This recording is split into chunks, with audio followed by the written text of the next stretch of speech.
Good morning everyone, সকলে কেমন আছো? আমরা ভালো আছি, কিন্তু গরম প্রচণ্ড পড়ছে, তাই জন্য আমাদের মুখের অবস্থা এরকম।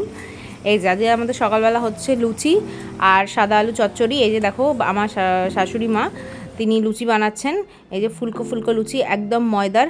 আচ্ছা আমি বলে রাখি, ময়দাটা ঠিকমতো প্রথমে ফুল ছিল না, বিকজ আমার আমি ময়দাটা খুব ভালো করে মাখাতে জানি না, তাই জন্য ময়ানটা মনে হয় একটু কম হয়ে গেছিলো, তাই জন্য ফুল ছিল না প্রথমে আমার মনে হচ্ছিলো। তার পরবর্তীকালে আবার লুচিগুলো কিন্তু সত্যি সত্যিই ফুলেছে। দেখো এগুলো আবার কি সুন্দর সুন্দর ফুলছে, বেশ একদম লাল লাল।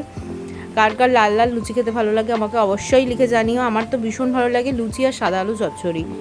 এই যে লুচি আমাদের হয়ে যাচ্ছে, আর এই দেখো আমি এখানে সাদা আলু চচ্চড়ি বসিয়ে দিয়েছি। ওই লুচি ভাজা তেলটাই আমি একটু কমিয়ে নিয়েছি, সাদা তেলে আমি দিয়ে দিয়েছি বেশ কিছুটা কাঁচা লঙ্কা, দিয়ে দিয়েছি কালো জিরে। তোমরা এখানে পাঁচফোড়নও দিতে পারো, আমি কালো জিরেটা ভালোবাসি বলে কালো জিরে দিয়েছি। আর দিয়ে দেবো এখানে আমি কুচি কুচি করে কেটে রাখা আলু, চন্দ্রমুখী আলু দিয়ে বানিয়েছি এটা। তো বেশিরভাগ চন্দ্রমুখী আলুটা কেন ইউজ করা বলো, চন্দ্রমুখী আলুটা তাড়াতাড়ি সেদ্ধ হয়ে যায় বলে সবাই মনে করে, তাই জন্য এখানে আলুটা দিয়ে দেবো।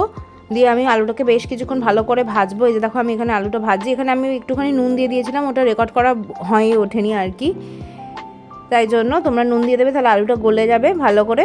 আচ্ছা সবারই নিশ্চয়ই ভালো লাগে মানে সাদা সাদা আলু চচ্চড়ি আর লুচি আরও অনেক, মানে চিকেনের সাথেও ভালো লাগে, মাটনের সাথেও ভালো লাগে, তবে নিরামিষে সাদা আলু চচ্চড়ির সাথে আমার বেশি ভালো লাগে। অনেকে ছোলার ডাল দিয়েও খায়। তোমরা আমাকে অবশ্যই লিখে জানিও তোমরা কী দিয়ে লুচি খেতে ভালোবাসো, তাহলে আমি সেটাও বানিয়ে একবার ট্রাই করতে পারি। আমি ছোলার ডাল দিয়েও খাই, আমার বেশ ভালোই লাগে।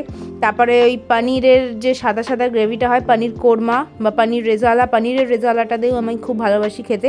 আমি নিরামিষের দিনে মাঝে মাঝে পনিরটাও বানাই। আচ্ছা এখানে দেখো আমি টমেটো দিয়ে দিয়েছি,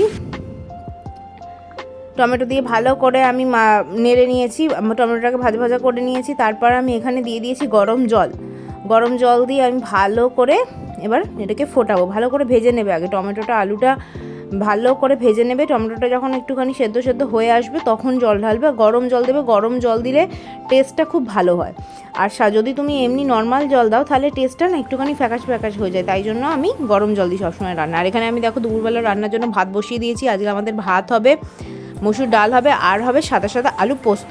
আচ্ছা আমার শ্বশুরবাড়ির দিকে কিন্তু একটু ঝোল ঝোল আলু পোস্ত খায়, মানে আলু পোস্তটার মধ্যে একটুখানি জল বেশি থাকে, ওই রকমভাবে আলু পোস্ত আমার শ্বশুরবাড়ির দিকে খায়। কিন্তু আমরা কিন্তু মাখো মানে আমার বাপের বাড়ির দিকে মাখো আলু পোস্তটা খেতে সবাই বেশি পছন্দ করে। কিন্তু আমার এখানে আবার আমি দেখেছি এসে যে এরা ঝোল ঝোল আলু পোস্ত খেতে ভালোবাসে, তো ওইটাই হবে সাদা সাদা আলু পোস্ত। দেখো আলু কেটে নিয়েছি আমি, মানে আলুর খোসা ছাড়িয়ে নিয়েছি। এবার আমি আলুগুলো কাটবো। এখানে আমার তরকারিটা প্রায় হয়ে এসছে, এখানে আমি সেদ্ধ করতে দিয়েছি। এখানে আমি দেখো টুকরো টুকরো করে, যেমন করে আমি সাদা আলু চচ্চড়ির জন্য আলু কেটেছিলাম ঠিক ওরমভাবেই আমি কেটে নিচ্ছি হচ্ছে আলু পোস্তর আলু। দেখো কাটা হয়ে যাচ্ছে।